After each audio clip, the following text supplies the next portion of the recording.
We have with us the title holder, I believe, of the biggest payout in prop firm history, $1,866,000.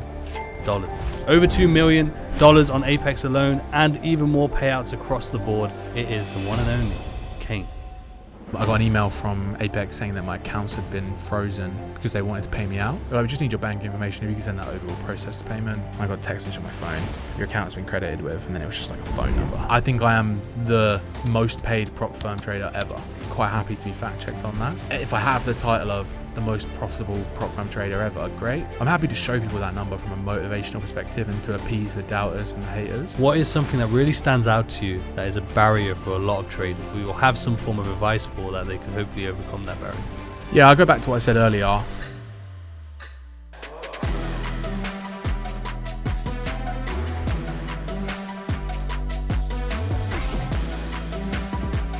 The number one podcast in the trading space, the fastest growing, and that's thanks to every single one of you.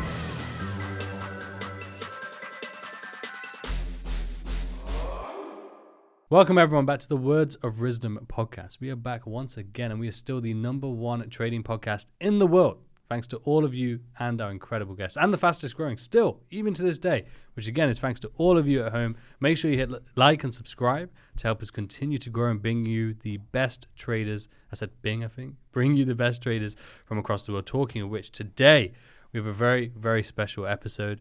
We have with us the title holder, I believe, of the biggest payout in prop firm history at $1,866,000, which is absolutely insane. Over $2 million on Apex alone, and even more payouts across the board. And the co-founder of the lab.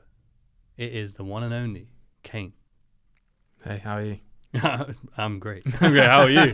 Yeah, I'm pretty good. I'm pretty good. Yeah. Thank you for coming down with us. I'm sure that your we were just talking, like your DMs are flooded. Yeah. But I really appreciate you taking the time to come down and see us and do this with us today. And hopefully we're going to get a lot of insights for the people out there. Hopefully that will calm your DMs down for you. Yeah. I get a lot of questions. So yeah, now this kind of stage is perfect just to answer to the masses, to kind of appease everybody at once, because at the moment I'm just flat out ignoring everyone. I can imagine. I don't blame you there. Yeah. But talk to us. 1.8 million plus in one single payout. What do you do when you see that number hit your bank?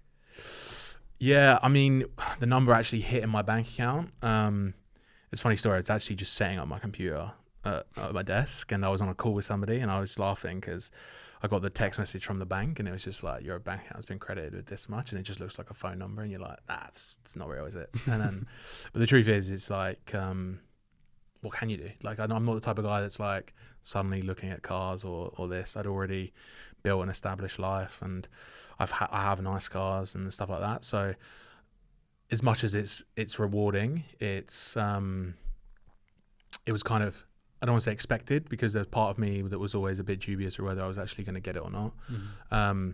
But I've kind of just let it ride. I haven't thought about spending all of it or doing anything with it.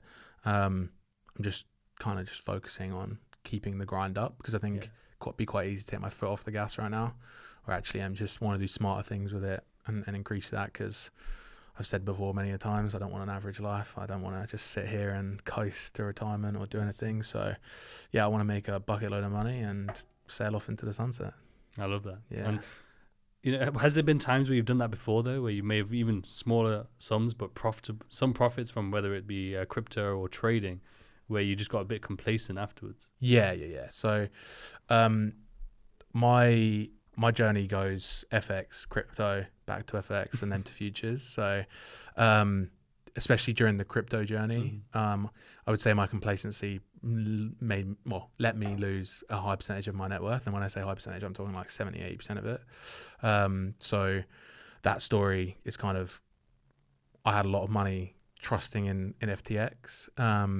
And at the time I felt like it was rightfully so. Pretty much all of the high net worth traders at the time traded on FTX. It was by far the best platform from a futures perspective. I just had a lot of my net worth tied up in that. So my complacency of not your keys, not your crypto, not your money. Yeah. And then actually believing that FTX is not going to go down. They're sponsoring the F1. They're sponsoring all these stadiums. It's like, yeah, and then they do.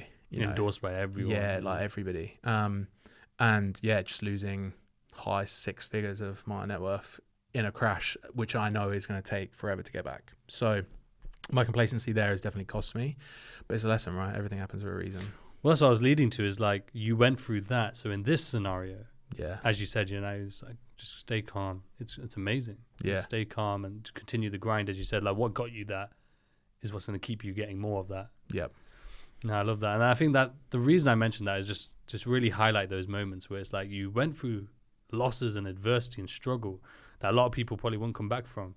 But thanks to that, because you continued and because you learned from that, you get to have an opportunity now to do it a second time, but the right way. yeah, You know? yeah. No, for sure. I mean, look, losing that amount of money, I can't sit here and ever deny that there were dark days in my life, right? Like, I'd worked a tech job for most of my life, like 10 years, and I worked in sales, so it was always money orientated, and being able to compound that into crypto and grow a net worth, getting complacent, spending more than I probably should at the time, and living not beyond my means, because at the time I had the money to do it, and I was living well within my means, but I had my money locked up in a platform that if it did go down, I never foresaw that issue. I was kind of screwed, right? Yeah. And the reality is like I said, there were dark days after that, and there were events in my life that made it was dark, but it kind of kept me going because one, my brother had a serious motorbike accident. So it was like, my life's bad financially, his life's bad. He broke pretty much the entire left-hand side of his body. Wow. Yeah. And then my brother-in-law unfortunately passed away. So it was just like everything got kind of put into perspective. Yeah. So I was like, yeah, my life's screwed financially right now, but I'm good. I'm healthy. I've got a roof over my head. I'm happy. And I'm not in a hospital bed recovering from a serious accident. So yeah. And like I said to you before, everything happens for a reason. I believe that, and I've said this many a times on Twitter, the comeback is always better than the setback. So, and it was always just like keeping that in my vision of coming back, making it bigger and better. And yeah, that's kind of how I even got on the journey of the prop firm and using prop firm capital to trade. What was it like for you finding trading in the first place? Yeah, so I think pretty much and why trading? Yeah, so pretty much like everybody, I guess like from a young age, right? It's like, be a trader, it's kind of like every kid's dream, I guess, and owning a Lamborghini. But I kind of just always had it in the back of my mind, like it would be a cool job, right? And then just as I kind of got into my tech sales, my job, I had money. I was just like, oh, let's try and invest it from a stock perspective. But actually, could I look to compound this more aggressively by trading? Kind of got into it just like most people, the Instagram gurus that are just like offering you signals, doing all this, and kind of learned that. And then this was like early 2016, crypto was kind of a thing. And then I kind of just pivoted more into crypto from that perspective. So tried my luck at Forex trading. I'd probably say it was more gambling at the time.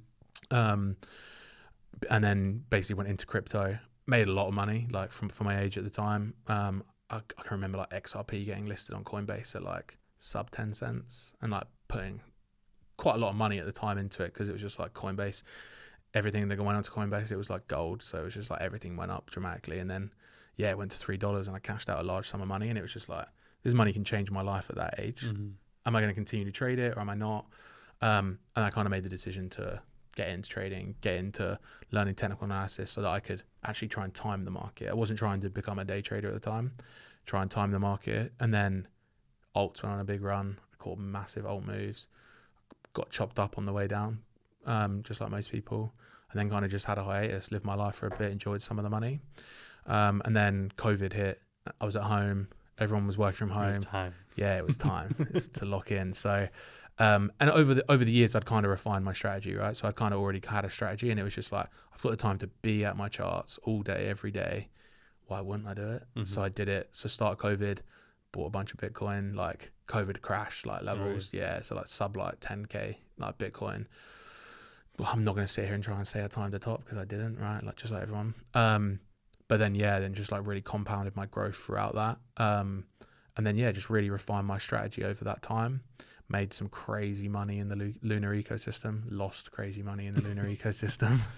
Yeah, but yeah, like at the time it was just, that was the peak of my crypto trading. Yeah. And then after that, it just was, The FTX. yeah, there was just like the FTX scandal at the time. Obviously, Bitcoin made that high and then just died off. I cashed out most of my crypto around then. But again, I didn't do anything with it. I left it in FTX, and it was just like shorting these massive pumps on alts. And then around October 2022, I like started deploying capital into the market. It was like, this is good levels. And then, yeah, at the time, what was it, like November? But I'm born on the 2nd November, right? So, like 20 days later, 10 days later, just these rumors around FTX going bust. I was like, I'll just try a little test transaction, withdraw $5,000 to my Coinbase account. Still pending to this day. Really? Yeah, obviously I can't get into it because you can't log in, but yeah, that was the only transaction I tried and it never went through. It's high 6 figures on there. Yeah, like it's about, so at the time, November 2022, it was about 700k.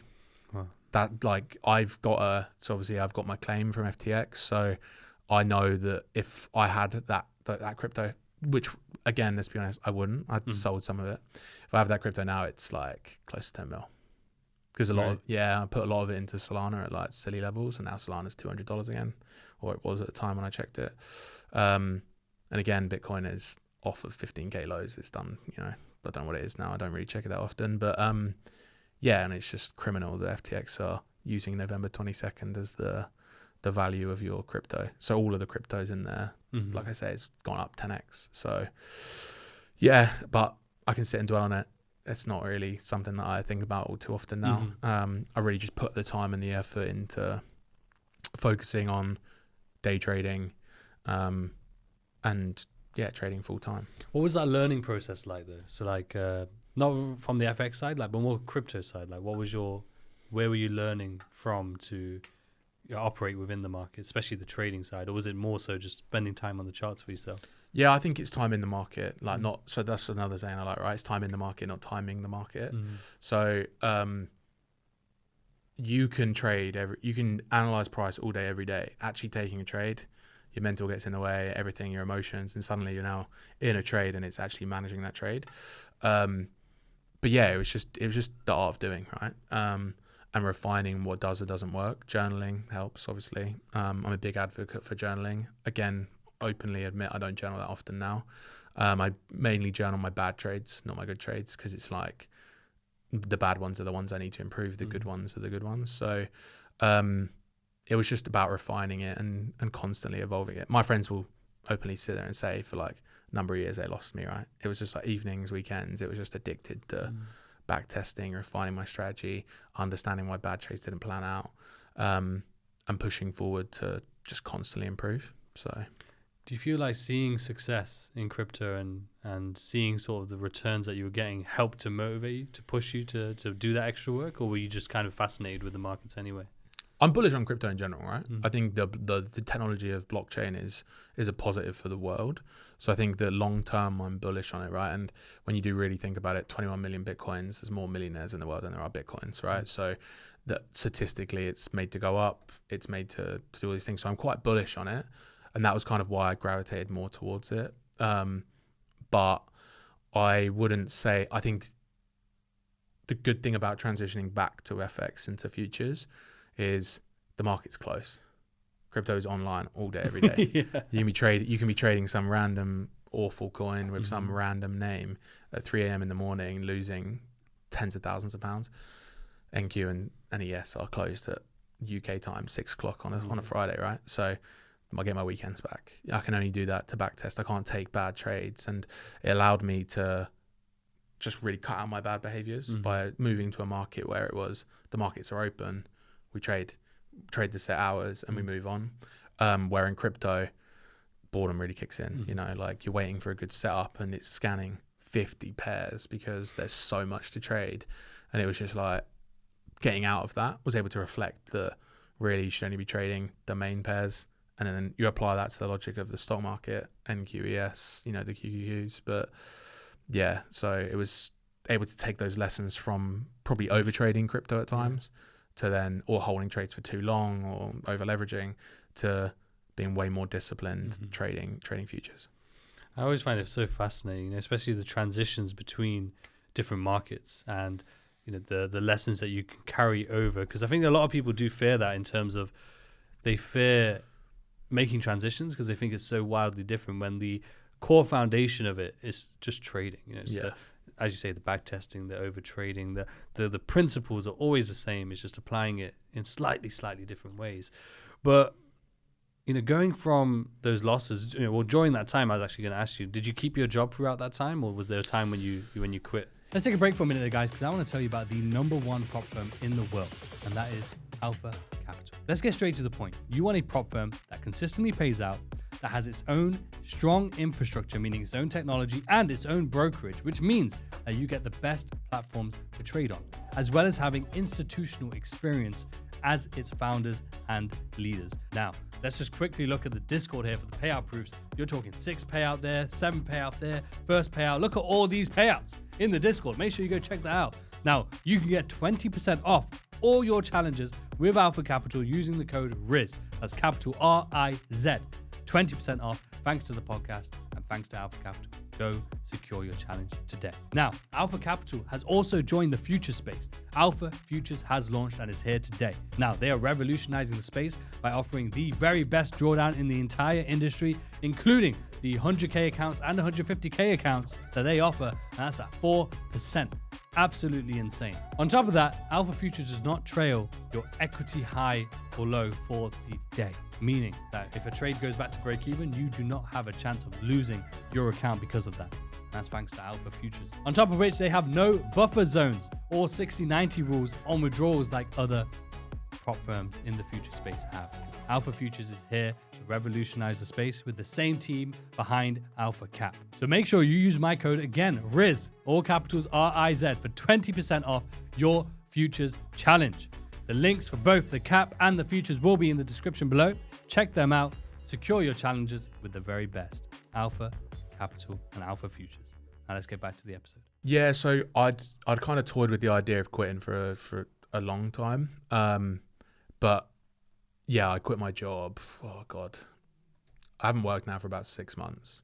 Okay. So yeah, I'd worked in tech sales for a number of years, and tech sales is all relationships, right? People buy from people; they don't buy from companies. So once you build up like an account list or a clientele list, they're just going to buy from you consistently. You just maintain that relationship. So I think it's a bit criminal of me to say it's working at that point, because I put in the work probably the 5, 6 years, 7 years prior to that. And the last 3 years I was definitely coasting, Really? Yeah. I was coasting, especially because of COVID. Like prior to COVID, the company I worked for at the time were like, everyone can work from home. We're kind of getting more relaxed on this. Then COVID hit, they were already prepared for it. Oh. But that just allowed me to just be at the charts all day, every day, right? Like I could just have a screen dedicated to my trading view, and it allowed me to then do my job, service my customers. But then it just got to the point where I was just earning too much money, and the tax man was killing me. So it was just like, I should just sack this off, and really double down on this. And also, I'd kind of, from the lessons of crypto and not cashing it out, there have been days where I've been like, I could have done a lot with that money. I could have done silly things with that money, and my life would be the same now, because I don't have that money now. So I could have spent all of that money, and my life wouldn't be different. I would have just had some fun memories and some nice cars and a couple of nice houses. So that's in the back of my mind when I start to get these large payouts from prop firms. I'm like, I could lose it tomorrow. My life's the same. So I can enjoy it, which I don't, to be honest. I don't go out and do crazy things with it. It's just, we go on holidays with my friends. We have a couple of crazy nights, and stuff like that. But it's nothing extraordinary. Like I'm not out here buying supercars left, right, and center. So, would you say though that going through that process, a lot of people, if you were to observe like the general social media traders, and I don't know if do you get to interact with a lot of traders? I know now you probably do, but I mean during that journey, were you interacting with a lot of traders? I kind of just kept myself to myself. Like I only ever created my Twitter because at the time when I got involved in the crypto stuff, there was just so much nonsense being spread about.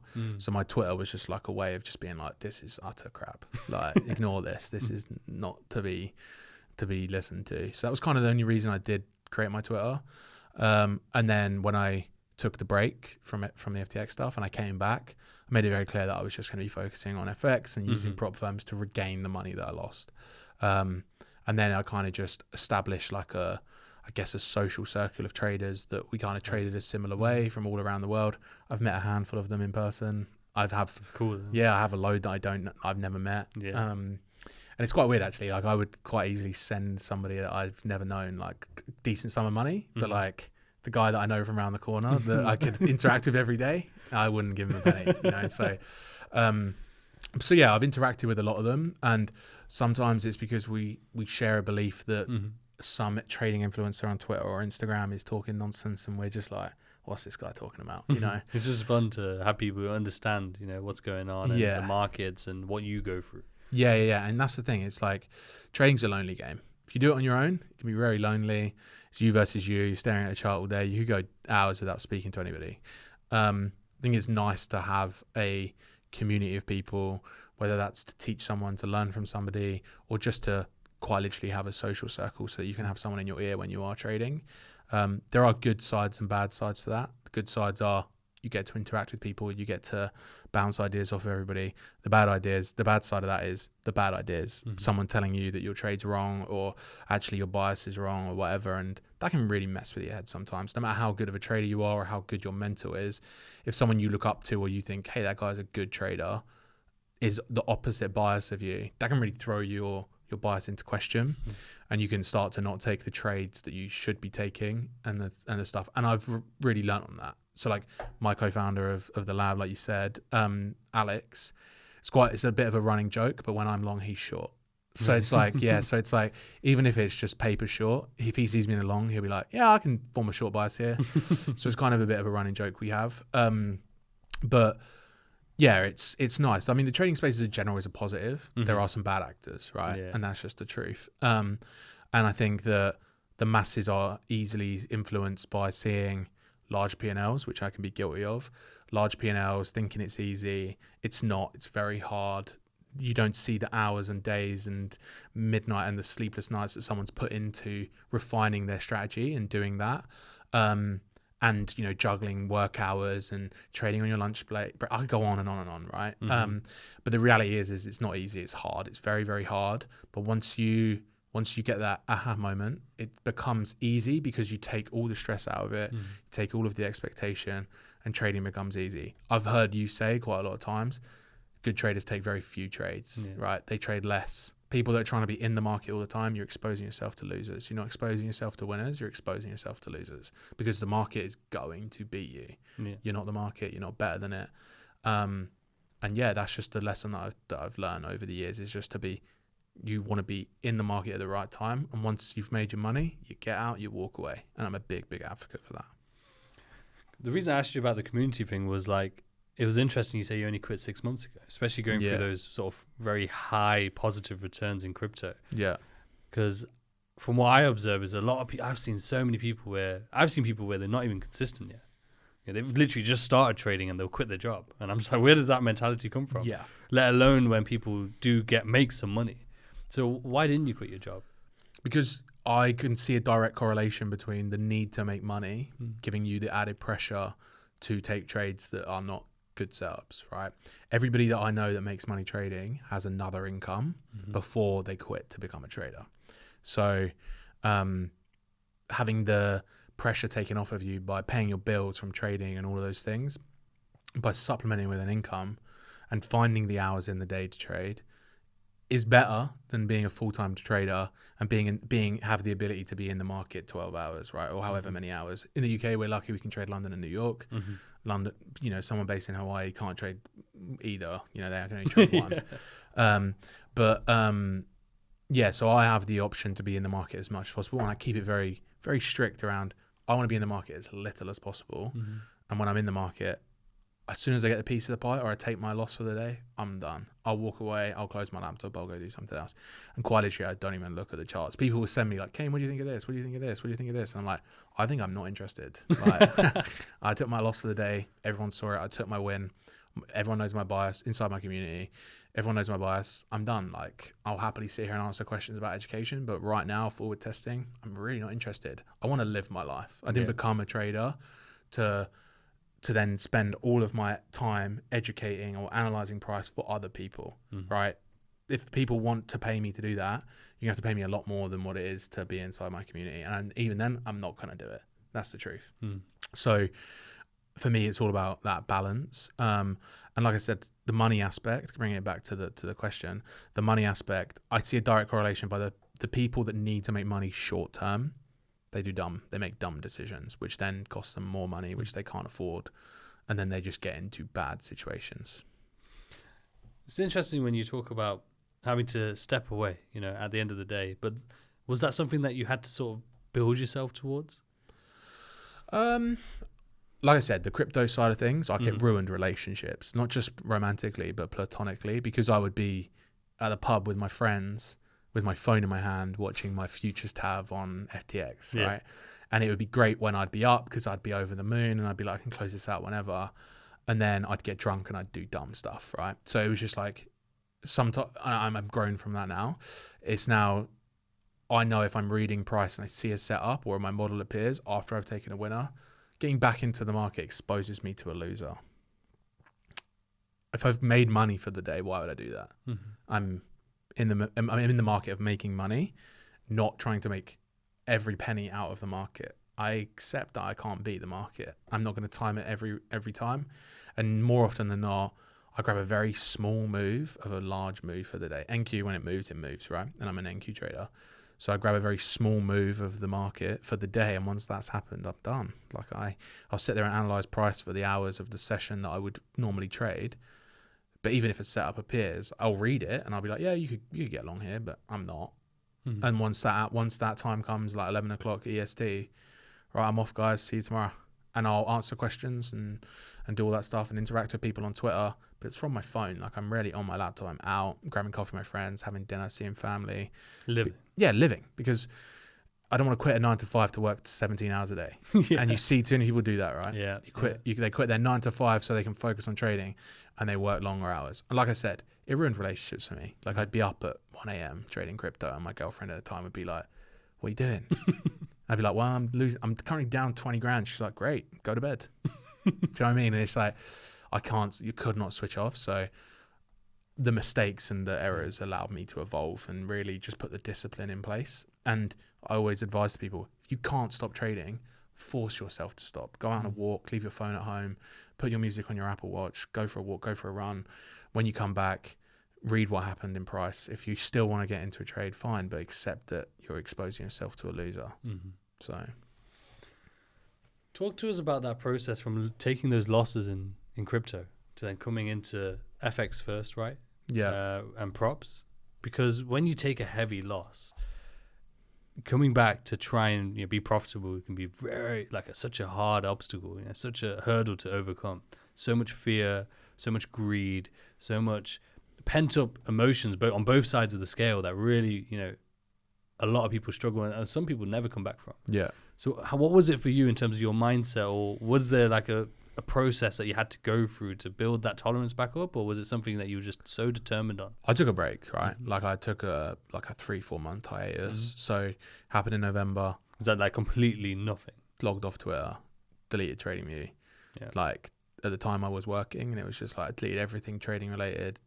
All my YouTube, if a YouTube video got come up trading related, I would block, report for whatever. So it just would never come up again. I did everything to try and get away from trading. No Greg Zeckers.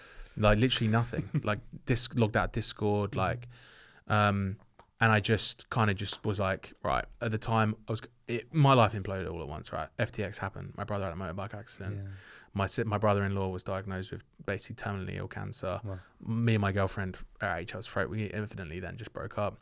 So it was just like my whole life imploded, and the only thing I could do was focus on work, like actually just working. I just lost a tremendous amount of money over here.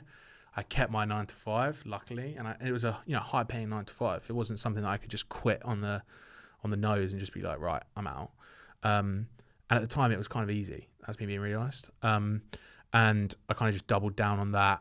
Always had the idea that I'd go back, I'd do like either side of Christmas, couple of months break, and then I'd start to read price, start to get back into the market, but not trade it. So I just read price for a little bit.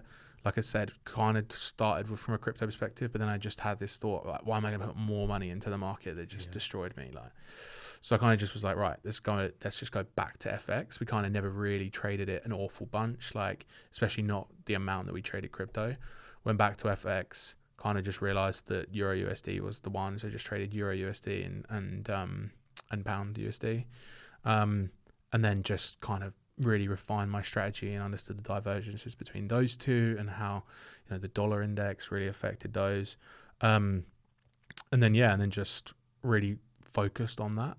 And then over that year, it was just like progressively, I bought a challenge, passed it, made some money, reinvested the money. So it was just like from the get-go, I just knew that I could not afford to put a lot of money back into the market. Then I considered selling my FTX claim for 70% of my money. Yeah.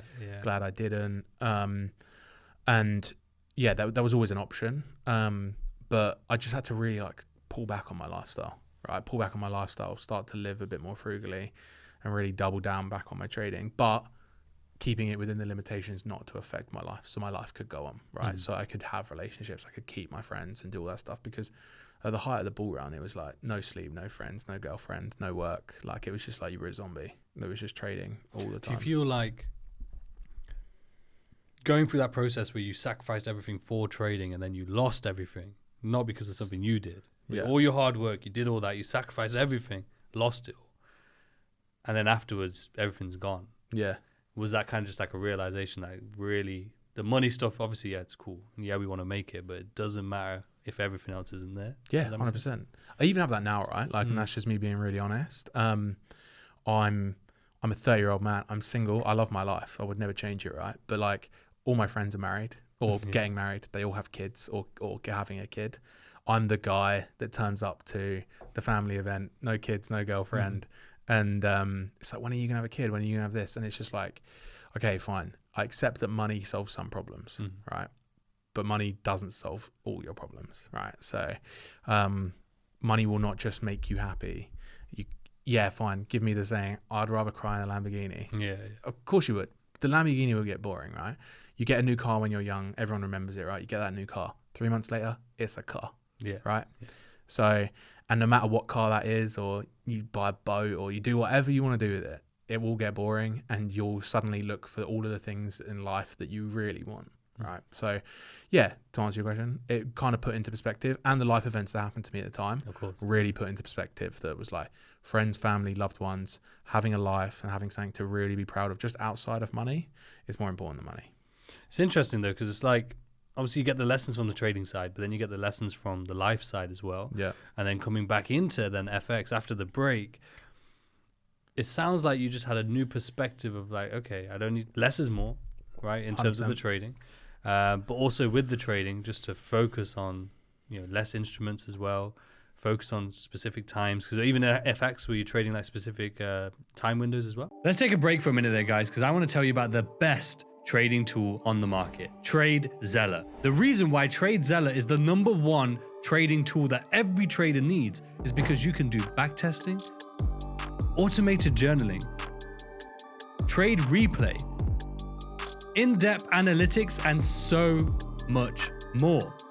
And the greatest part about TradeZella is that it's all automated. All you have to do is connect your MT4 and MT5. It will pull all your data onto the dashboard. You can add playbooks. You can just add notes. You can add images from your trades, and you can get the insights that is necessary for you to progress as a trader. Now, TradeZella is for absolutely everyone.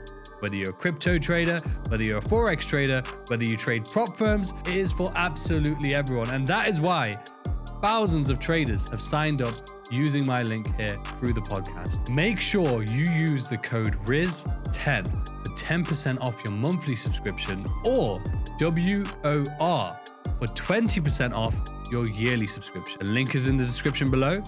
And let's get back to the episode. Yeah. So I've always, okay, you can call it the kill zones, whatever. Yeah. All right. The buzzwords. Let's just get that out of the way. You can call it whatever you want, but I just trade the session opens, right? I don't trade before the session opens. So for me, 8 a.m. UK time, which is like 4 a.m. EST, is like the sessions that I've always traded. So I don't trade Frankfurt, don't trade EU, I don't trade the EU trading hours. I trade London trading hours and New York trading hours.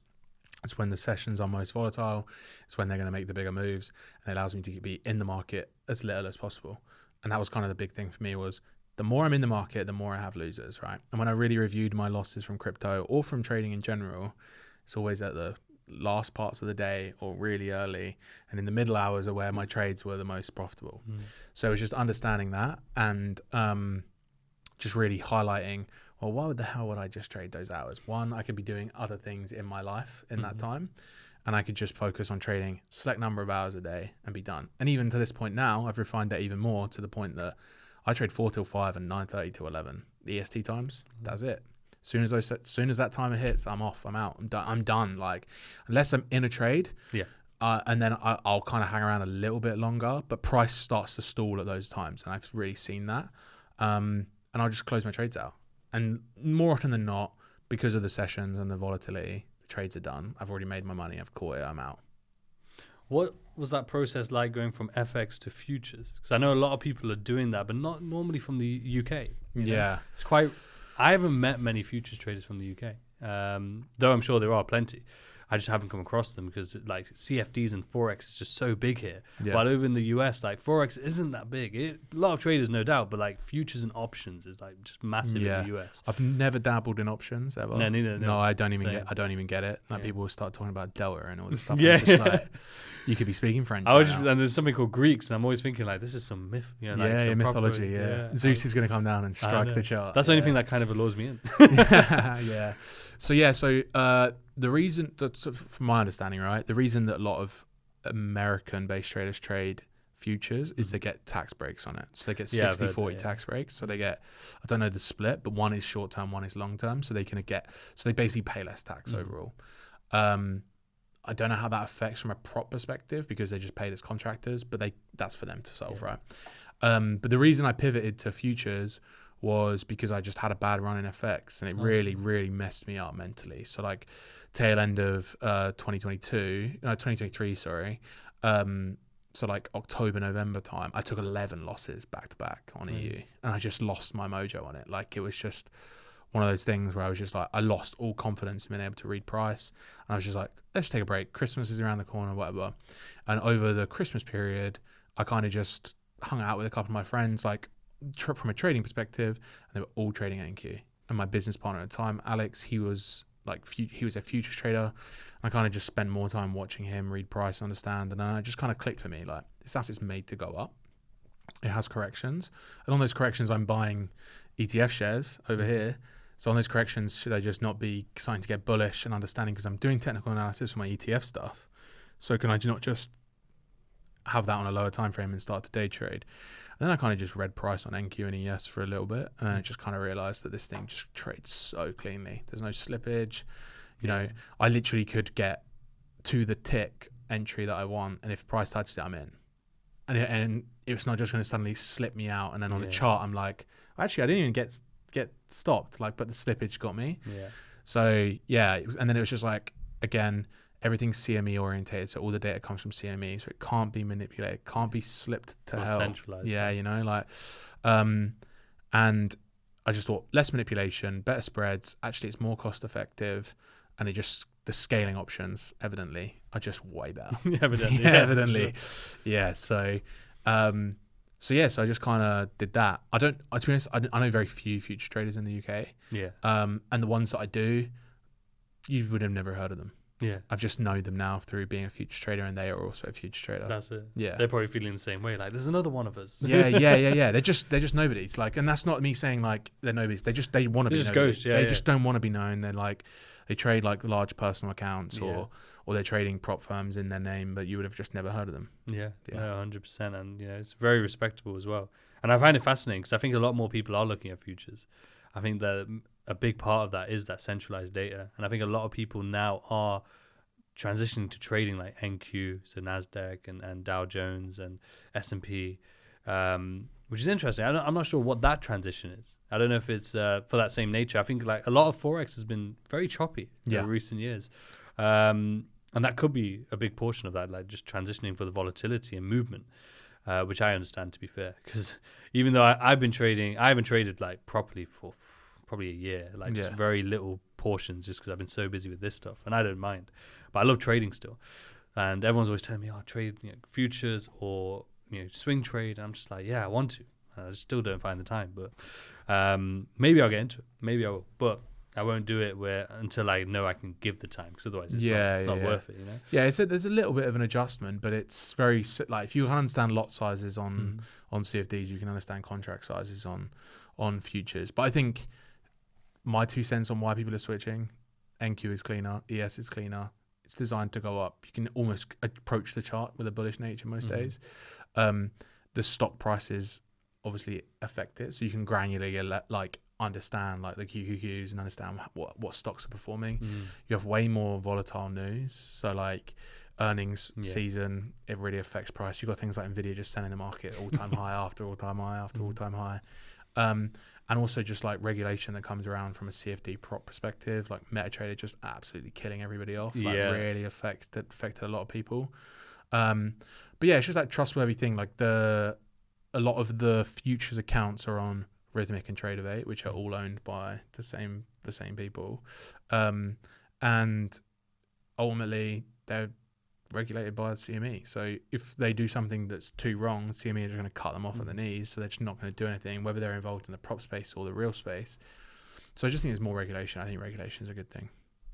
Definitely. I think it's interesting because I think it has like the pros and cons. Mainly pros, I think, overall in terms of protecting the traders themselves, but equally a lot of time with regulation it's like just reduced leverage, so then it becomes not less of an opportunity, but it just becomes harder to make those huge returns, which isn't necessarily, well, it's a good thing. It is a bad thing in one sense, but it's to protect the traders as well, because the majority still lose. So it's like, and a lot of it is because they're not controlling the things that you've gone through to then end up controlling it, if that makes sense. Like they're still in that process, and a lot of people unfortunately just don't get out of it. Do you ever see or think of like, why do you feel like a lot of people can't change their habits when it comes to trading? I think it's just compulsion.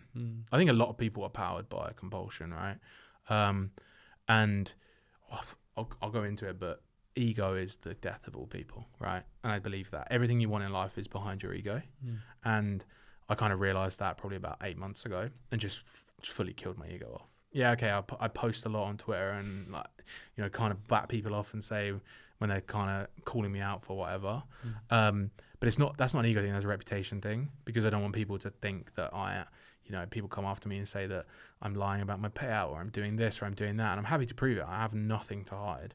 But when I do, it's always like, oh, actually it's photoshopped. And you can never please. I've seen people like forensically analyze my payout receipts. Like, oh, the text is different. I'm like, it's really not. Like, I can literally record it and show you. And it's just things like that where, from a reputation perspective, to protect it. But yeah, What was that realization with the ego? I made decisions based off my ego because my ego wanted to be right. And actually, the better solution here is just to be wrong and get out of the market than be right because I'm right. I was more obsessed with being right than the better outcome, right? So actually, it's just killing off the ego in my personal life as well and my professional life. Just killing off the ego allowed me to be, well, I'm wrong in the market. That's not a bad thing. My bias for the day is wrong. Let me step away. In my personal life, okay, well, I want this outcome. There's a problem. Okay, well, actually, that outcome doesn't make sense. So let's just go over here. Like, I don't get what I want, but it's better for everybody. And yeah, just killed that off. And then kind of really went down the ego death rabbit hole. And I realized that all these successful people that had ego deaths, their life just like became so much better after. So yeah. When you say ego deaths, are you talking about like ayahuasca and that sort of thing? Or No. Generally so it's like a whole like medicinal ego death of like reinventing yourself. Okay. But they didn't do that. So just doing like a personal. Yeah, just a personal growth thing. Okay, like understanding that like we could argue that that's purple or pink. We could. We could, right? I'm gonna speak to the boys. Yeah. We could argue that, but who cares? Like that's the thing. Like I could have the opinion that it's pink. You could have the opinion it's purple. In this instance, I'm just going to be like, it's purple, like whatever. I'm okay with that because it doesn't actually affect anything. And I think that when you really knuckle it down, everything in life is small stuff. It comes down to that, yeah. It's not worth arguing over. It's not. And again, I apply that to the charts.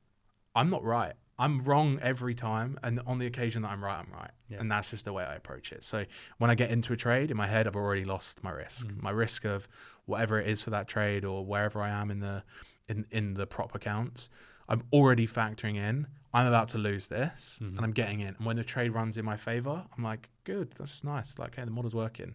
But it's also then keeping that in check on this end of being like, I'm the best, I can time the market, I can do this, or keep that in check.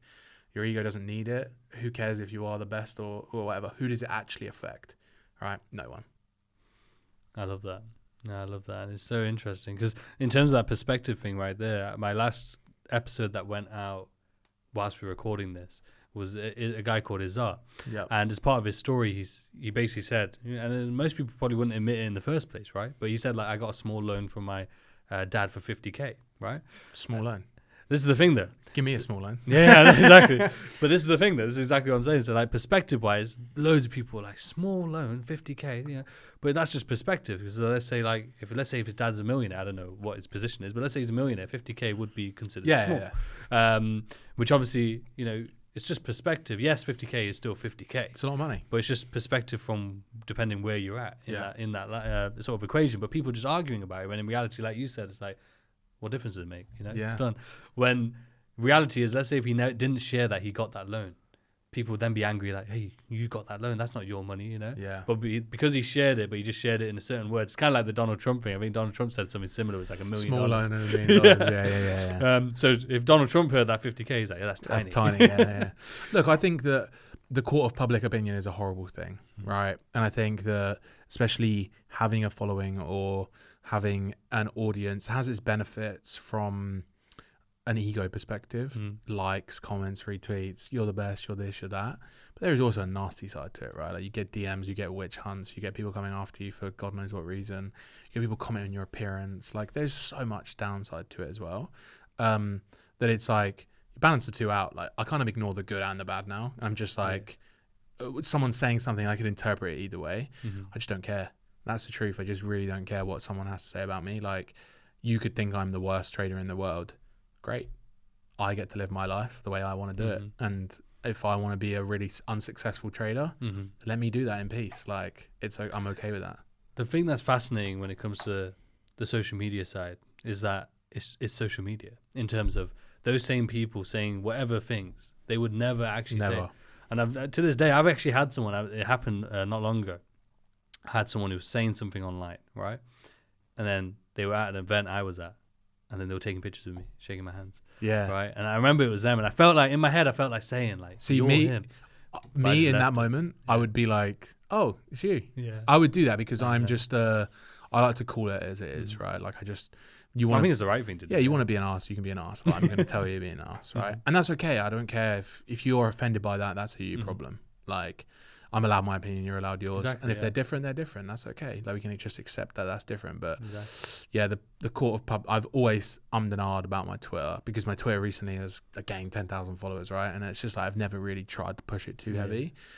But now it's just like, I get the same DMs every day. Can I have this money? Can you do this? Can you do that? Can you do this? Can you do that? Now they know you have it. and then it's, you're a scammer, you're this, you're that, you're this. And you get the good DMs, but like you respond to a good DM, that DM just becomes harassive. Like, someone's just like, can you teach me? Can you do this? Can you do that? Can you do this? And it's just like, I actually didn't want this originally. Like, so yeah, it's good and bad, but everything's perspective in life. And I'm a firm believer. Everything you ever want in life is behind your ego. Just focus on really controlling your ego and not just doing things for other people.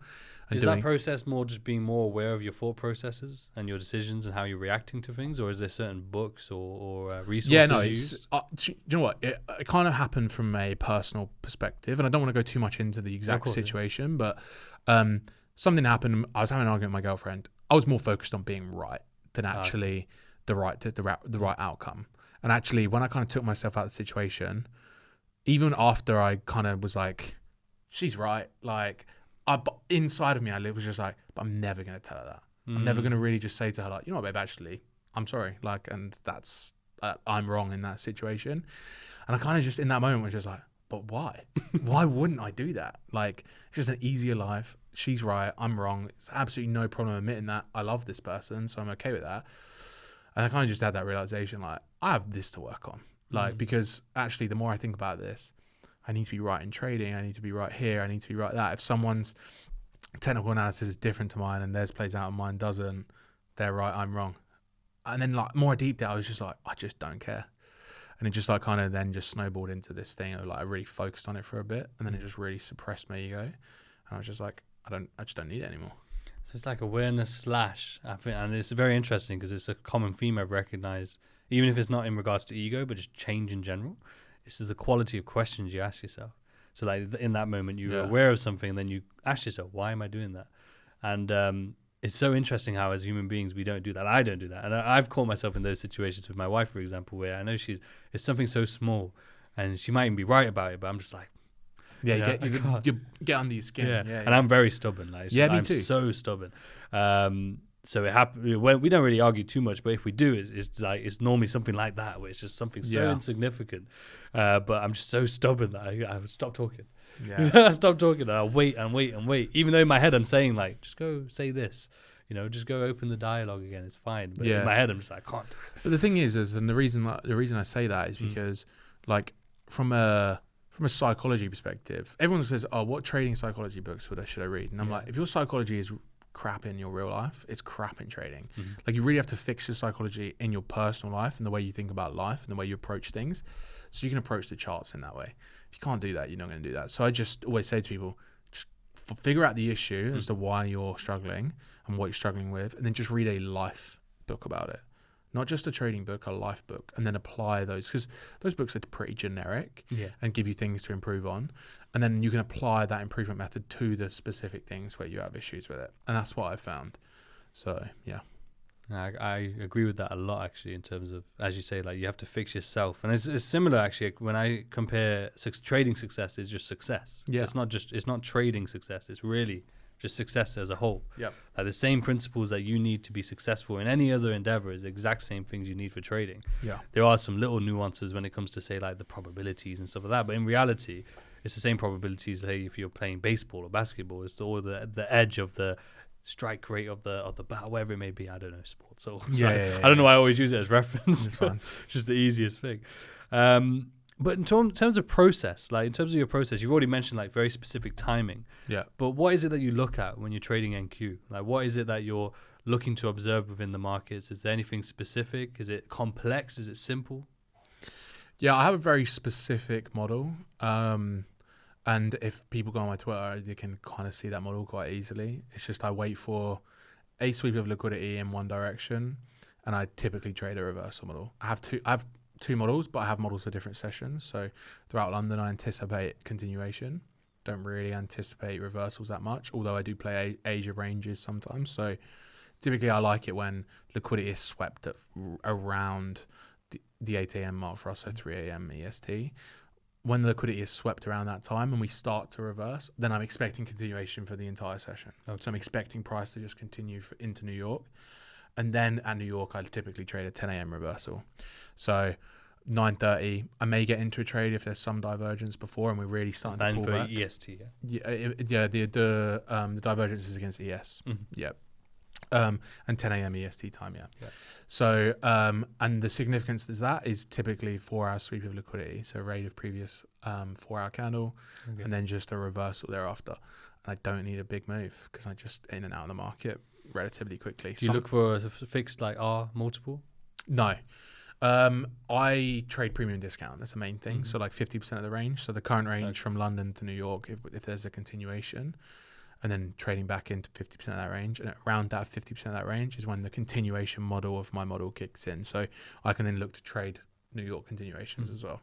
Sometimes we just plow through, sometimes we don't. And if I don't get a 10 a.m. reversal, I'll look for that continuation out of discount. And if I don't get it by 11, I'm done. I'm out. Yeah. So do you just base it on the time? Then if you do get it, how do you judge your getting out of the trade? I will always premium discount. So like for me, just from the range then. Yeah. Like I always get out around 50% of the range. Okay. I call it like the logical liquidity target, which is like the first low end of discount. So if I'm short, typically I'm short, right? So naturally I'm looking for pullbacks at 10 a.m. to then trade higher because the asset is naturally bullish. So it's more often than not. So once we raid that liquidity target in that discount, I'll get out. That'll be my final TP. I'll move to break even after like an hourly low is swept, and then I'll continue. And I'd literally trade the same model pretty much every day, and I'd take 1 to 2 trades a day. And if I take 2 losses, I'm done. 1 win, I'm done. That's it. 1 win done. Done. Interesting. No matter how much that win is, I'm done. So like if I trade, so my risk management plan, so for prop firm accounts, it's quite aggressive during the challenge phase. And then for Apex specifically, for the payouts, it was a fixed contract size. So it was 1 contract to get out of the buffer.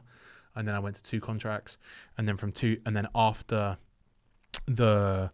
every 25K I made inside the account, I increased the contract size.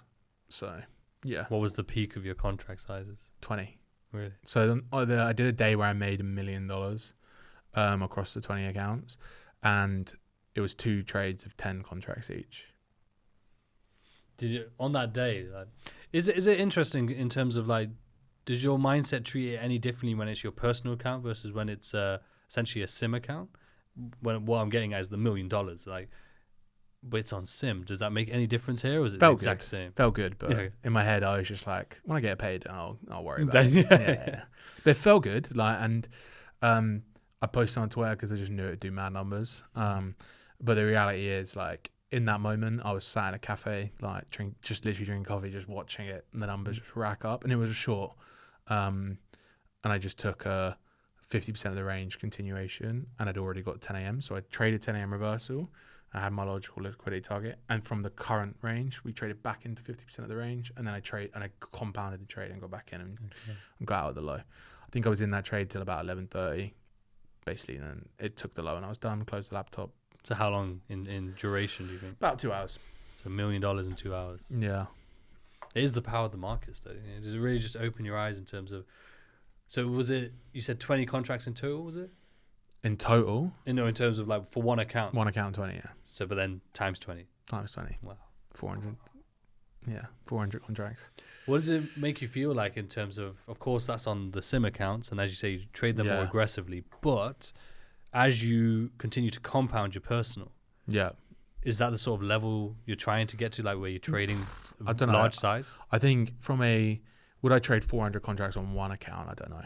Is the truth. I think that starts to mess with your head a bit, because like 1 tick on 400 contracts is a lot of money, and if seeing that money move a singular digit on one account probably is a bit different. But yeah, on my personal account, fixed static contract size. So as much as I think our perspective is good, I prefer to measure from a tick and point perspective, so that my move in the market is the same as if I was to. So if I have a trade and it's 100 ticks, 25 points, whatever, I would then take that trade the next day. If it's 200 ticks, it's double the size, but it's still one trade. So it's the more volatile the market is, or the bigger the move, I capture that. I'm not a percentage risk person. Challenge phases, and whilst you're in drawdown, all that stuff, protect your capital, all about being risk off where you can be. But ultimately, this game requires a pair. Do you know what I mean? Like, you have to really, you have to really have the nerve to click the button. And if you do, you need to be in it for the goods, not the bad. So, the stag risk is where I've seen the best reward, because I'm never having a stop loss bigger than my TPs, really, ever. So if I take a win one day and a loss another, they maybe sometimes counter each other out if the trade is a small day. But nothing crazy. Do you know what I mean? So, where you take a 1% risk on a smaller trade, on a small stop loss, and you're higher risk, and then you take some larger trades and it's smaller, and the market moves more. In my head, I'm just leaving money on the table. But I understand it. I understand why people use a percentage risk, because it allows you to manage trades and give you almost like life points inside of an account. You got 10 trades at 1%, 10% drawdown, whatever. But I've just seen more success trading static contract value. From a CFD perspective, it was kind of similar. I went from trading percentages to static lot sizes eventually, but then it can create bad behaviors. But I'm quite a disciplined person in just making sure it doesn't run rampant. Do you feel like when you recognize a winning streak, though, do you look to optimize and try and go dynamic at those points, or just keep it static? Static. That's what you feel just works for you. In the 72 trading days I had with Apex, I had 4 losing days. Really? And every day after that, I made almost 3 times the amount of money I lost just from having the static contract. If I'd have gone down to a percentage-based model, I would have made less money overall. You think so? I know so. Yeah. Because the moves on NQ can be wild some days. Like, I can imagine, it can just run. Like with stops, is it a similar process to the TPs, like the range? the stop loss. Yeah. No, so I look for divergence against the 2 pairs. So my stop loss is always, so if one pair swings the 4-hour high and one pair doesn't, my stop loss will be an invalidation of the pair that didn't swing it is then going to swing it. So if it then trades above the current high, I'm out because the trade is most likely bullish, and I've been able to refine that over however many trades. How important has it been to review data then?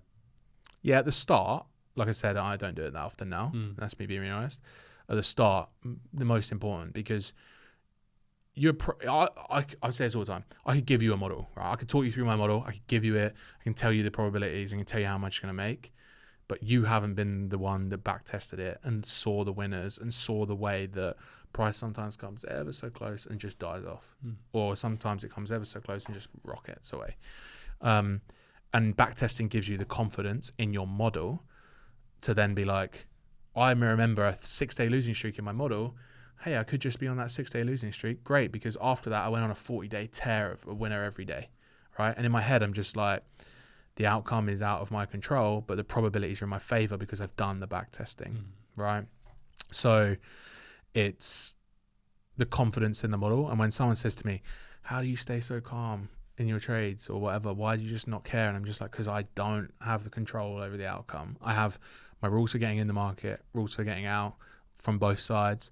And I have a rule for getting break even if price is volatile or it's just stalling a little bit. I don't want to take a loser. Like the statistics around my trades were like, I think at the final part, it was like 65% win rate, 25-30% break even, and like a 5% loss. So like I took a lot of break even trades, and that's okay with me because those trades could have been losers. So suddenly my preservation of capital is way higher. And I think that playing defense in trading is the most important thing. It's interesting you mentioned that, because very similar conversation happened with Izar. Yeah. He said like the most important strategy he thinks is focusing on not losing, right? Focusing on risk management essentially. And people were getting annoyed. Like, why are you a trader then? You know, you're going to lose. You know, you should be focusing on winning. You're never going to make money if you focus on you're on not losing.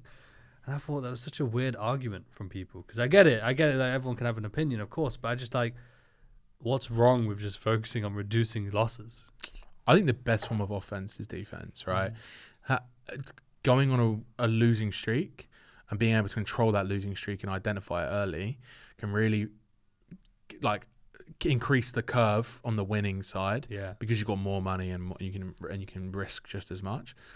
You take a couple of losses and you take a couple of percentage losses over and over and over. That percentage adds up, and then when you really add it out, it takes you a lot longer to recover and a lot longer to be also where you your need mental to be. fatigue as well. Yeah, like I'm happy to admit, when I went on that November losing streak in FX, it ruined my mental. Like I just couldn't even look at you. Like it was just like I just had no read on it. I'd be like joking around. I'd be like, I'm long here, and the market would just die like, from a paper perspective. And I was just like, well, maybe you just counter trade me, and it was just like, I'll go short, boom, market pumps. I just could not get a grip on it. Yeah.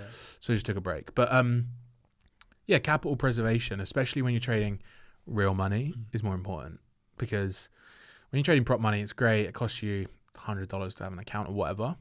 But when you're suddenly losing $1,000 of your real money, and you can think, well, I could have just paid my mortgage for the month with that, and actually I wouldn't be better or worse off right now, then you start to really be like, well, if price was to reverse against me here and I was to take a loss, I'd be pretty annoyed because I'm taking like a $3,000 unrealized loss. I'm just going to go break even. And then actually when it hits your break even and goes to a stop loss, it's a win in my head. Like in my head, I'm just like, God, I just saved myself $2,000, you know, like whatever. So I think capital preservation is key. And if anyone argues against it, I would just say, fair enough. That's all you can say. I don't care. And that's the truth. Yeah. It's the best mentality. It kind of goes back to a point I didn't make earlier, which was the everything on social media is only on social media. And as you were saying, like you just want to live your life. And at the end of the day, it doesn't matter what goes on there, because as soon as you turn it off, nowhere to be seen or heard. Look, social media is good. Like I say, right? I kind of started my Twitter to hold people accountable in the space. I'm a pessimistic person in general. People can post things online, which is why I'm really happy to just go the extra mile to prove things. Because a lot of people just aren't, right? And, you know, if you scroll back on my Twitter, you'll see my Lloyd's banking app with the word Apex for like a year, and you'll see how much I spent and how much I received.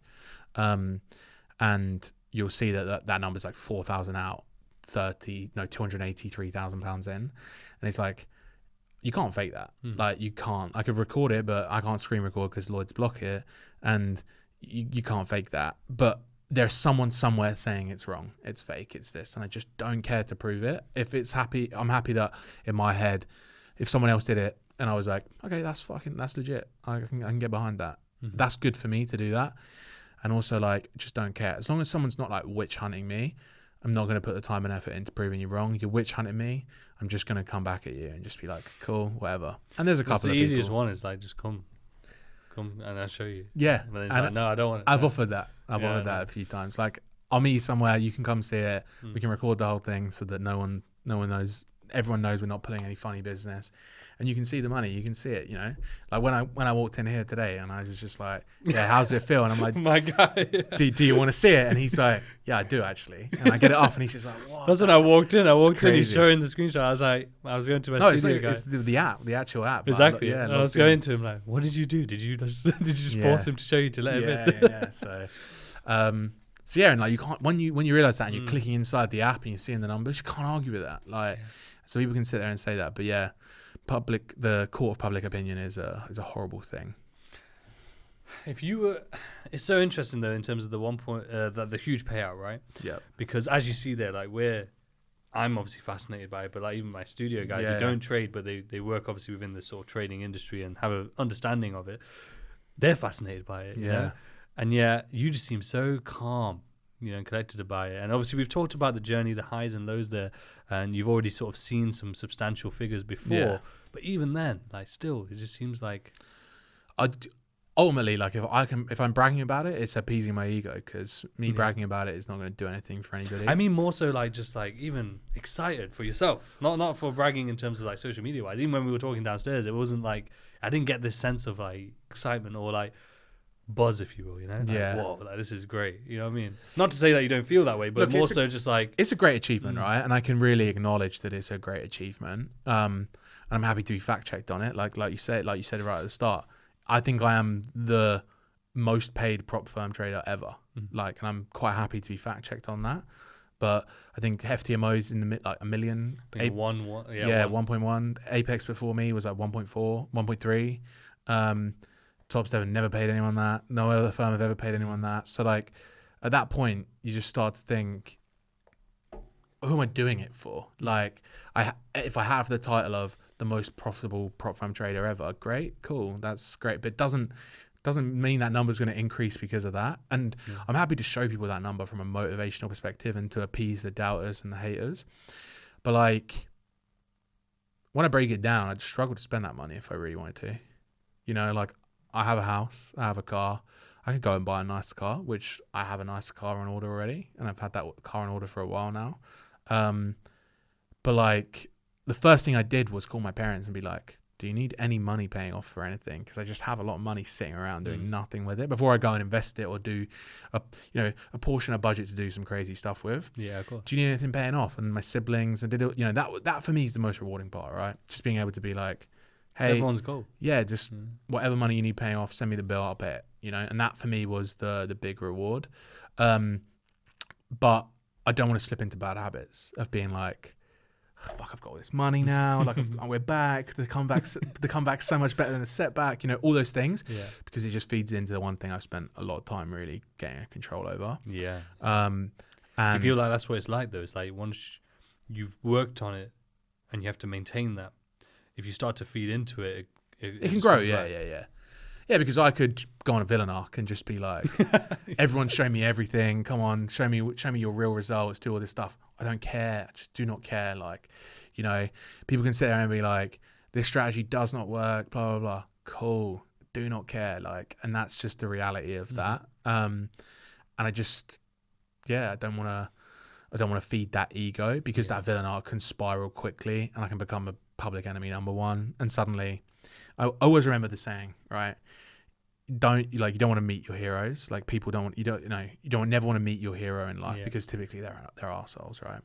Or don't live long enough to become your own enemy. Yeah. Sam Bankman-Fried, for example, right? That guy just went and bragged about how much money FTX was making, all this stuff, and then become the villain.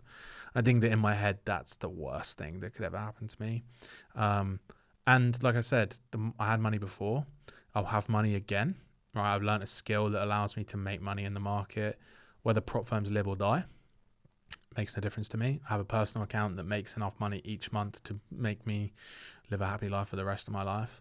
And I have a decent amount of money in the bank that allows me to live that life at any time I want. If I want to just sail off into the sunset and delete my Twitter and go off, I can do that. If I want to deposit the whole thing into a broker and trade it down to nothing, I can do that. That's my choice. Like, and the money is great, but like I said earlier, the money without everything around it, you'll die the richest, loneliest man in the graveyard, you know.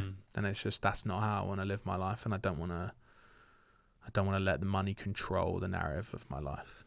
Because the thing is, like, the money is infinite. So once you put a focus on the money, it's like it just never ends. There's always more to make. There's always more things you can do with it. There's always another level to reach, right? Because it's so interesting. Because the reason I asked you that was more so because in my trading journey, for example, I always just assumed once I get that big payout, I will be happy. Life will change. And I remember I got it, and then I felt very like flat. I wasn't anxious or depressed or anything, but I just felt like really confused. I just felt lost. I felt like very like Numb. lost. Numb. Numb. And just numb. lost for a few days because I just felt like something was meant to happen, right? So something was meant to change. Where are the banners? Where are the balloons? Yeah. Who's so excited for you? But I still had to. I always tell the story in this way. Is I still had to wash the dishes. I Yeah. still had to do all the normal stuff. Life did not change. I just had more money in the bank, and it did feel good, like a bit more peace of mind because of where I was in that stage. Because I had debt at the time, a little bit of debt, so it was like that's gone now. That's cool. Yeah. You know, I could buy some things for my family and stuff. So that all felt amazing. But other than that, though, everything else was the exact same across the board. Even to this day, same thing. Like no matter what height I've reached, same thing. Like it doesn't change. It's the hedonic treadmill, right? It's just like you're on the treadmill trying to catch the carrot. If you were to catch the carrot, you'd be like, what's the next carrot? Where's the next carrot at? And that is life, right? Like, and I really applaud the book by Mo Gaudat. Not the Pursuit of Happiness. It's basically a happiness book, right? I forget the name of it now, but that book really allows you to decompartmentalize what makes you happy and what doesn't make you happy in life. And really, it's the expectation against the realization, and the surplus is happiness, and the missing piece is unhappiness, right? So actually I just go into things now with very low expectations, and which sounds very very pessimistic. I'm happy to admit that I'm quite a pessimistic person, but as a general rule, I'm happier in life because of it, because I expect little from other people, and I do more for myself. It holds me more accountable. That's very interesting. Allows me to not rely on other people. But then the dark side of that is that it can be lonely, right? Like I find it hard to just open up to people about everything and anything that's going on in my life. I find it hard to build romantic connections in my life because I rely so heavily on myself.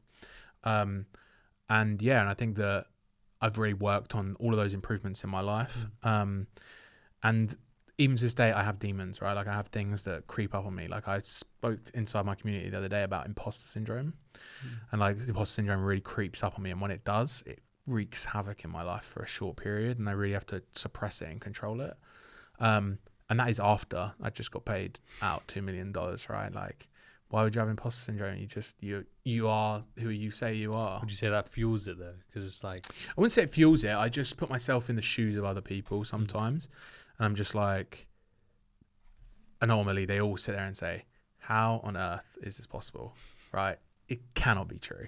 There's no way this person has made $2 million in 70 days trading some future accounts and got paid it. No way. Like, it's impossible. that last bit was the thing. Yeah. What was that process? Like, how long was your wait process or wait time before you got paid out? Okay, so... And how did that feel during that time? Okay, so my the process looked like this, right? I got an email from Apex saying that my accounts had been frozen because they wanted to pay me out. So for those that don't know, there is a consistency rule on Apex of 4 months. So once you get into the 4th month, that next payout, you can request as much as you want. Before that, on the 250Ks, it's 3K an account. So you would see lots of 60K payouts being posted everywhere. And then towards the end of that, I bet was basically I'd increase my risk a bit to try and take more aggressive trades to increase that number, because as soon as the 4th month came, I was just going to take the lot out, right? I didn't want to leave anything in there. And they sent me an email saying that the account's been frozen pending a conversation about being moved to live or having the balance paid out. And I emailed and said, yep, great, happy to knock this on the head. Like I'm happy for the accounts to be frozen on the basis that we have a conversation. That I don't know the exact date, I can't remember. And then about a week later, I got 20 payout certificates of 98K. No communication in between. And then I basically reached out to them and said, hey, what's going on? And they were like, yeah, no worries, we just need your bank information. Because they were paying me via plane before. They were like, we just need your bank information. If you can send that over, we'll process the payment. I sent it over to them. Probably like 3 days later, I got a response saying, hi, Kane, the wire's been sent. You'll see this in your account tomorrow. Tomorrow, with the day after, basically I just sat there, was on the phone. Literally, I'd bought a new monitor and I was setting it up, but it had an anti-glare on it, and I was getting someone to help me with it. And I got a text message on my phone. Your account has been credited with, and then it was just like a phone number.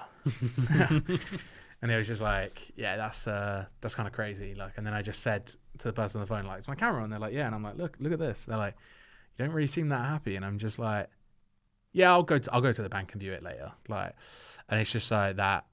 At that point, the imposter syndrome can really kick in. It could really feel that it can't be real. It's not real. It's this. It could be taken away, and pull the money out, spend it, do all these, and it's just keeping control on that. But yeah, the timeline from buying the accounts to getting paid out was about 80 days. Was that going into that process? Was that your goal? Was your goal to sort of try and run it up and just maximize, or was it just something that just happened through the market? Yeah, no. My plan was to be consistent daily. So for the first 20 trading days, it was like $1,000 a day per account. Sometimes it was more. There were occasions where I left sell stops in or buy stops in, and the market just absolutely tore through them and went on a run, because the consistency rule of you had to be at your highest day couldn't be 30% or more of your balance for the 10-day period that you're trading. So the consistency rule applies every 10 days. So it forced me to be consistent and think about my big winners, my big losses, if I was going to take any, and it just forced me to just get the piece of the pie, walk away, log out of it, go on a different account, move, go about your day. But my plan was always to run it up. I'd kind of built out the plan of $1,000 a day, 20 accounts. What would that look like, including a 60K payout every 10 days at the 4th month, withdrawing the lot? What's that total number? But I did way more than the total number that I'd planned, because that number. So at one point you were at 3 million, right? Yeah, at one point I was about 3 million, and then increased my risk to about 25K a trade, so per account, which is ridiculous, right? Because I'd already spoken to a couple of people in the space that had been paid out a large sum of money from Apex, and they'd warned me that the freeze email just arrives, and that's it. Once that hits, you're done. You get paid the lot, or you move to live. There's different options for everybody. I didn't get the option to move to live. I got the option to just be paid out. And in my head, I always just said to myself, $2 million inside the accounts, no matter what, I will not go below that. So I'm not going to go below that. And then I took 2 trades 2 days before they were frozen, and I took basically a 50K loss per account, which basically wiped out the $1 million day. Yeah. So the account went from 2 million to 3 million, and then the email came, and then I, literally the day after the email came. Yeah. Oh, wow. When you had that loss, though, how did you feel? Did you feel anything was coming, like something like tilt could have come on, or Was that email like a godsend in a sense? Does that make sense? Probably in hindsight, the email is probably a good thing because like I probably would not have curved the risk. Is the truth? They're sitting there watching this saying we shouldn't have sent that. Yeah. I've had the thought process that if they probably left it Yeah. a bit longer, then they probably could have paid me less. That's the truth. Like I think that is a reality. Wait, man. Like, I think no one out there can say anything because one, to do the profit in the first place is one thing, but then take a loss like that as well. Is another thing, right? Like that's probably harder. Would you say? I quite literally, if I hadn't just traded those 2 days, I would be $1 million richer. Yeah. Does that ever come, or you have to let that go? Who cares? Like, if I gave you $1.8 million today, what are you going to spend it on? I have no idea. There you go. So that's the truth. Is like, okay, the $1 million would have been better. There's no denying that. But in 1.8, when I spend the 1.8 million, I'll think about the additional million I lost. Yeah. Until then, I don't want to think about it. And normally, I just don't really care. I knew what I was signing up to. I knew the risk. I knew the parameters. And if that number would have been 5 million, it probably would have been more rewarding from a round number perspective. But it was 2 million. I had a hard stop at 2 million. And I would just go back to my normal risk and trade that. And then when that email come. But the way I looked at it is the $1 million trade, the $1 million trade was the 25k risk. So if I hadn't got the $1 million trade, or I hadn't upped my risk, I wouldn't have got the $1 million trade. And if I hadn't got the $1 million trade, I wouldn't have upped my risk consistently. So it just balanced it out, and I basically just remained neutral. Right? Yeah. So I upped my risk, had a really big day, kept my risk the same, had 2 losers back to back from 2 days, just balanced it out, and they reset me. Because I think in their head they were just like, well, if this guy consistently risks this and does this for 20 days, we are screwed. Yeah, because like that would have been a lot of money. And they just decided, I imagine, they had an internal meeting, just theory crafting, because I've quite literally never spoken to an Apex employee. Well, from what I've heard about them is like they have literally nothing. Like they have no. I think they had a Discord at one point, but that's gone. But they've closed their Discord. Yeah, but they had like they everything was through email from what I heard about them. Like they don't even have like a proper landing page, or that's all they have, very basic one. And I don't know. I've never actually looked at them. But yeah, I mean, when you buy the accounts, you have to buy like 20 individual accounts. It's quite annoying. I can imagine. Can't add that was like the most painful. You had to buy card details, add it. That was just painstaking. Yeah. And then the activation fees, signing contracts. So look, I don't want to shit on them too much. They just paid me a lot of money. Of course. But I'm absolutely no way affiliated with them in any way, shape, or form. I know one person at Apex, 2 people, the head of payouts, because we had to communicate for my payout, and 2, John, because he was the person that processed my payout. That's it. Everyone else I've never spoken to. I've never been on a phone call with an Apex employee. No person has ever signed up using my Apex affiliate code, and the only money I've ever been paid from Apex is via payouts. Never had an affiliate payout, don't have a partnership with them. And as of right now, I don't even think I'll have my Apex accounts to trade. We've not had a conversation about them being unfrozen. They've been paid out. They're just there. They're untradeable. They're in the ether. And I imagine from all the other people that had the $1 million payouts or millions of dollars of payouts, they no longer trade with Apex, and they choose not to speak about it. I'm happy to speak about it. I don't really care. Give some limelight. I'm under the impression that the accounts will remain frozen indefinitely. If they don't, it's a surprise, and I get to trade them again, and we can run it back. If they remain frozen, so be it. Yeah. There's other firms, and I have personal capital to trade. That's it. That was going to lead me to my next question in terms of like goals wise. Like, what is your longer term perspective when it comes to trading? Like, what is it you want to achieve with your trading? Obviously, I want to remain a day trader. I don't want to switch that position up. I want to trade less. The less I trade, the better for me. You know, if I could trade 10 minutes a day and make the money, I think it'd be the dream, right? So I've got my model. When my model stops working, I'll refine it. Right now it works. I'm happy with that. And I think for me as a trader, nothing's going to change.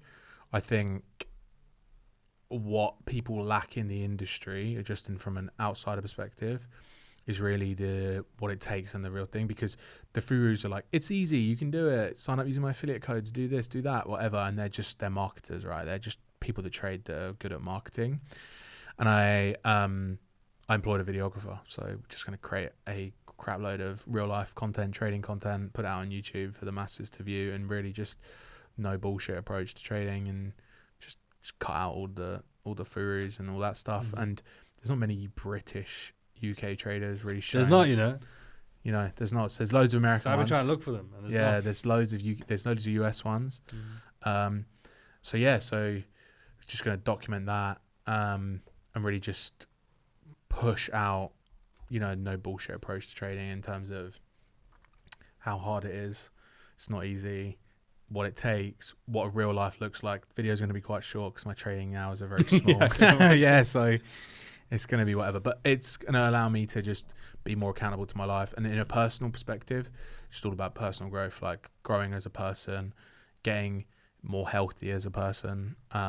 Being in a relationship for the last 3 years has not done me, or the last 2 years, not done me any favors on my physical health. And then obviously mental health, just consistently striving, because trading's difficult and it batters you at the best of times.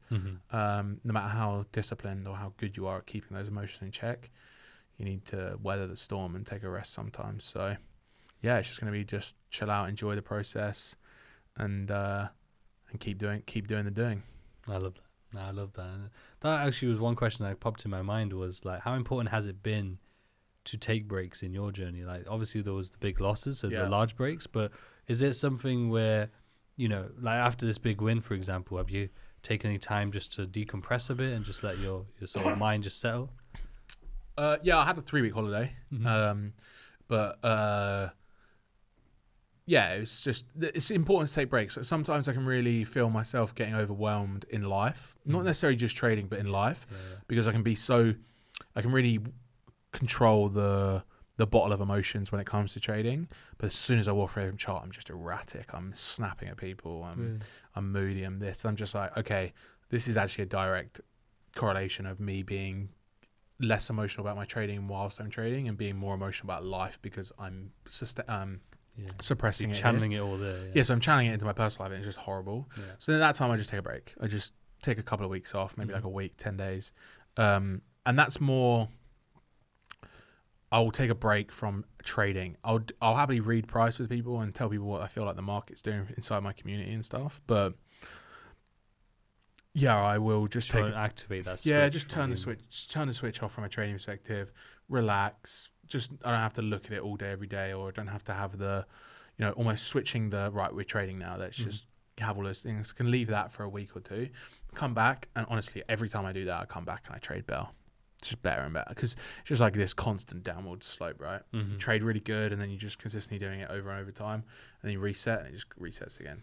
It's like recharge, isn't it? Yeah, You need to charge you. Like, if we had a phone and we just had it on 24/7 for like 10 days, it's probably going to be red hot, be burnt out. I like the saying, what is it? A butterfly lands when there's a storm. You know, because it just needs a rest sometimes. Exactly. And then when the storm passes, it flies again. And I just like that analogy, right? It's just understanding when to take a break, take the break, you deserve it, and just get on with the art of doing later on. The market is always going to be there. You know, we could go on a year vacation, never look at a chart, and in a year's time, all of the things that we look for now will be there in a year. So why rush it? Yeah, I think that's a big part of why people struggle, is because they assume if they're away, they miss out. Like, they're going to lose money, they're going to miss opportunities. And I think I'm coming in 8 years of trading, or being around the markets, and it's like, it's never happened. It's never been a case where like the market just stopped, right? And there's been no opportunity. You know, it's just a case where there's just more volatility one week. Yeah, there's another volatility. Like this week, for example, I know a lot of people are gearing up for FOMC, expecting a rate hike, I think. Cut, sorry. Yeah. So yeah, they're expecting volatility. Everyone's all excited, you know. And I like it. I like seeing it and observing it, you know. But then there's equally those traders where they don't even have edge yet, but they'll just go and force a trade just because they assume it's not going to happen again. This is a once in a lifetime movement that we're going to see here, when in reality it's like every month, or there's every few months at least of the year, there's always going to be some sort of crazy volatility that steps in. Yeah, every first week of the month we have NFP, so it's always it's always a crazy Friday that day. That's it, yeah. So yeah, I don't really look forward to things like that anymore. And I just think that earnings season is probably the most exciting season for me, because the market really picks up, and seasonality in indices is a lot more important than it is in Forex, because Forex is range bound. Seasonality and in indices is a lot more important. And my business partner Alex is more about the seasonality and understanding the data and how it drives the market and allows me to then input that into my model and drive that. But yeah, I mean, he at the beginning of the month, I was like, how's September look? He went, FOMC rate cut, election, September, not looking good. I went, really? He went, yeah, it's typically a very bearish month. Really? And typically we have seen large pullbacks this month already. So yeah, when you look at the data and you understand the markets, the way that someone that's like forensically analyzing this data, this stuff can just be like read like a child's book, they reckon. But I don't look too much into it. I just take the news that it spits out and adjust that into my model. But that's it really. Talk to me about the lab. Like, how long you've been running that? Yeah, so I ran an FX group. It was just kind of something I never really pushed, but I get DMs like, where can I watch you trade? What can I do? All this stuff. And then I did that in like September last year. And then I had the really bad month in November and I took the break. And then Alex had his community, which was a futures focused community. And then when I come back, I kind of was like, guys, I'm going to pivot more to futures and more indices. We can trade it from a CFD perspective, but I'm going to be future trading it. And then I kind of just said to Alex, was like, mate, you're one of the few people I really respect in this space.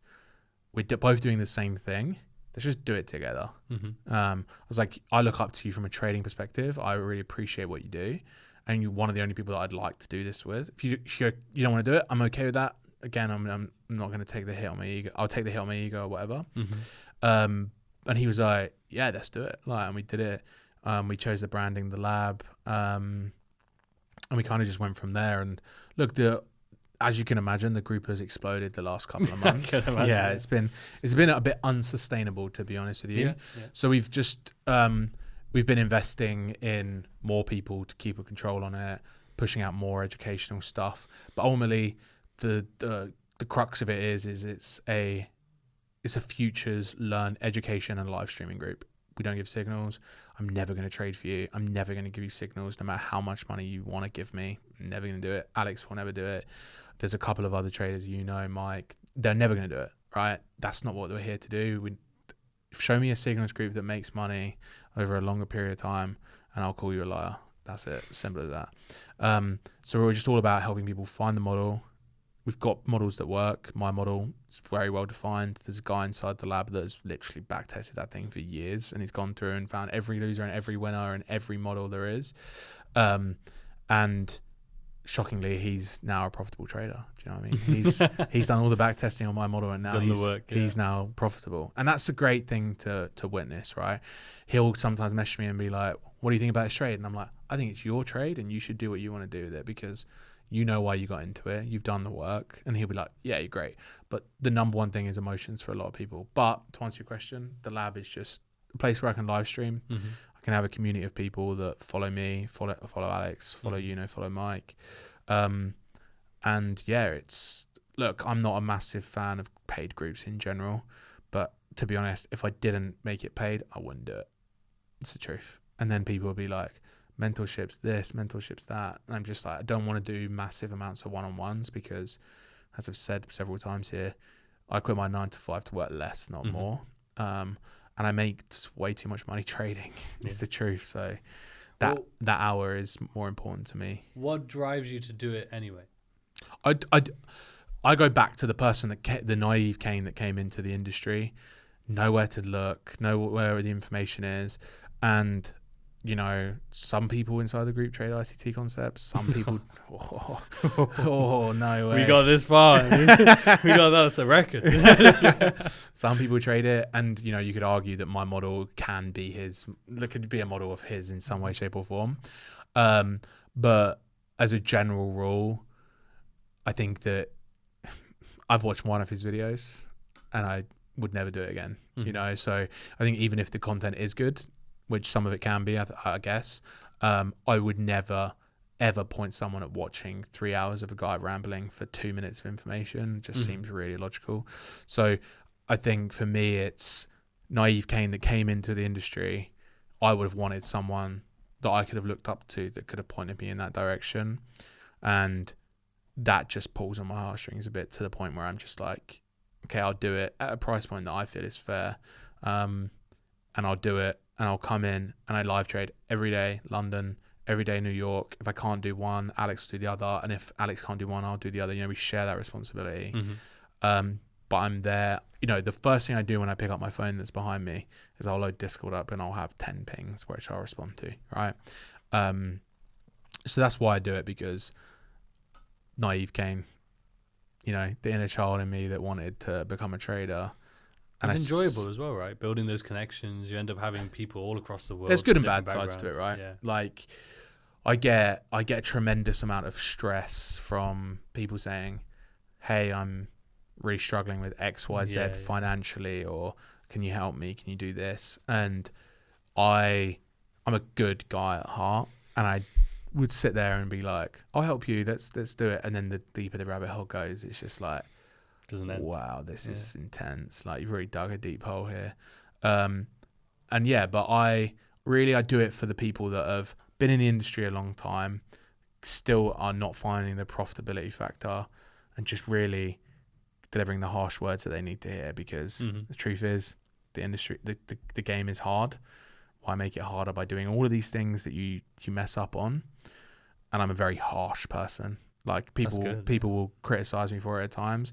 Someone will say, oh, why are you taking this trade? I'm taking this trade because of my model. Like, and if you want to question me on it, feel free. But that seems like a really silly question, considering you're paying me to trade to watch me trade live. But I can talk you through the reasons as to why the model makes sense. And then they're like, yeah, but I want to see this. And I'm like, great.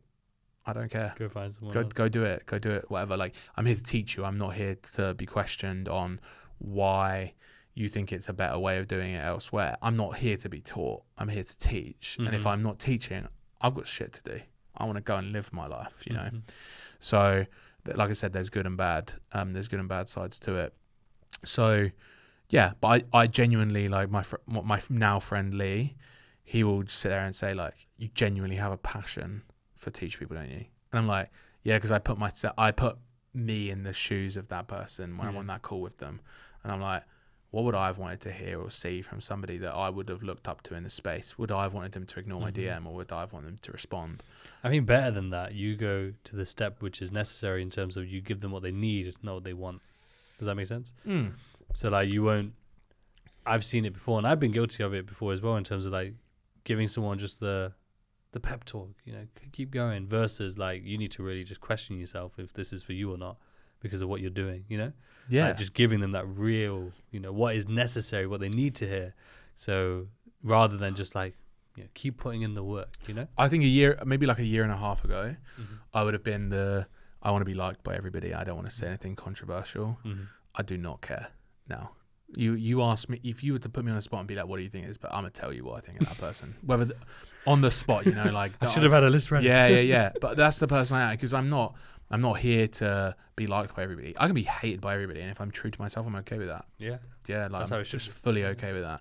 And I think a lot of people like to be adored and all of that, socially accepted more than being true to who they are. And I just think that living a life that's true to me, I'll be happy, and that's it. It's the most important thing.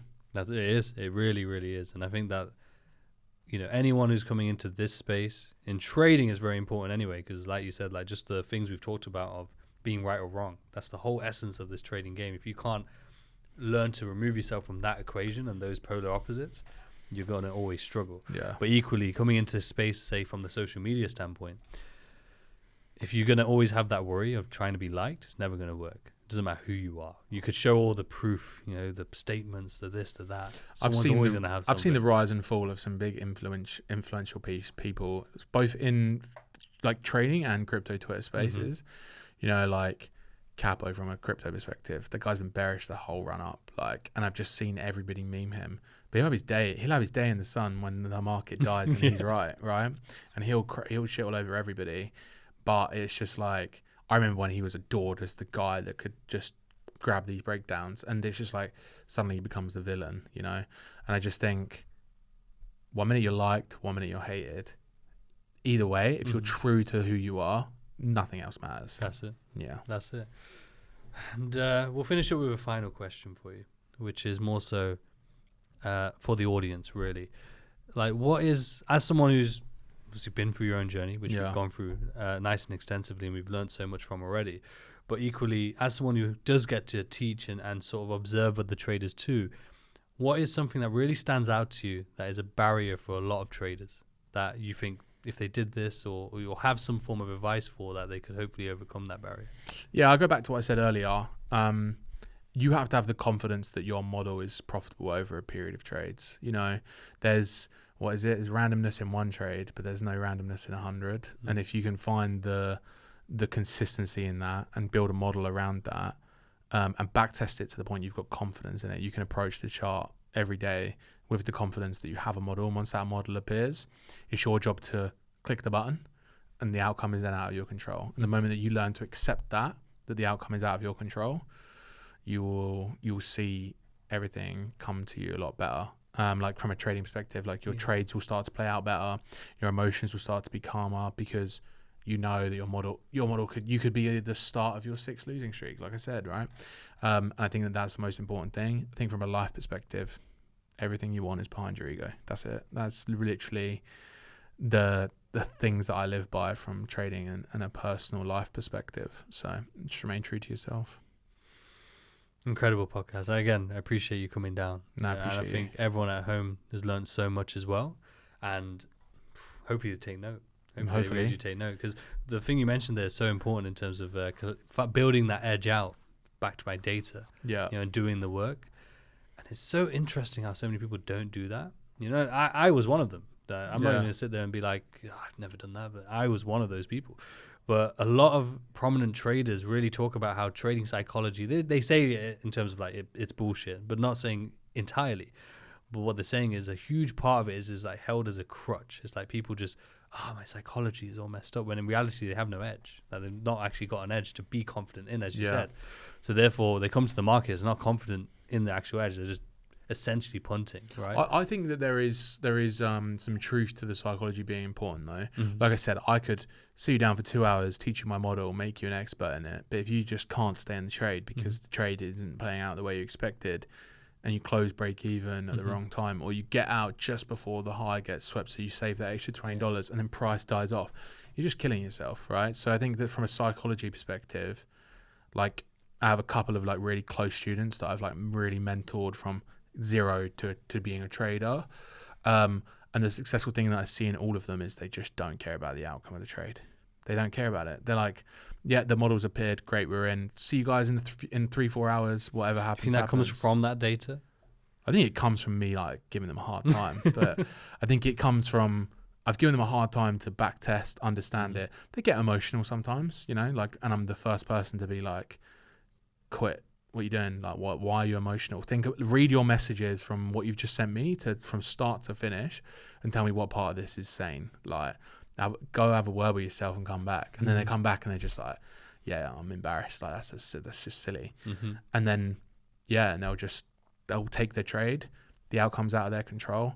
If it works, it works. If it's a profitable trade, it's a profitable trade. It's another day at the office. And if it's a loser, it's a loser. There's literally nothing you can do about it. And once you accept that, you'll see it. And those guys are relatively calm on a general basis. It's not to say they're perfect and they don't mess up. They're human beings at the end of the day, and you should allow yourself the ability to make mistakes. But you should learn from it. You should journal it, learn from it, understand what you did wrong. How can you be better? How can you improve it? Because that's how you really refine a model. My model, if I could show you the way my model started out to how it ended up, you'd be like, they're not the same model. Do you know what I mean? I took things from models that worked, that I felt that were good, and my model just suddenly went from being a square to a ball. You know, and suddenly it's just like they're not even the same. So that is the key thing. Psychology in general in life transitions into trading. Trading psychology is not a thing. Psychology is a thing that can be applied to trading. Trading psychology is not a thing. And then accepting the outcome, whatever that outcome is not up to you. Bombshell of a finish. I like that. The mic drop. But everyone at home, drop a comment with your biggest takeaway from this episode. Make sure you hit subscribe and like. The links for Kane will be in the description below, so make sure you go check those out. I know you will right now. There'll be other episodes on screen, from the day trading show to past podcast episodes. But until next time, everyone, take care.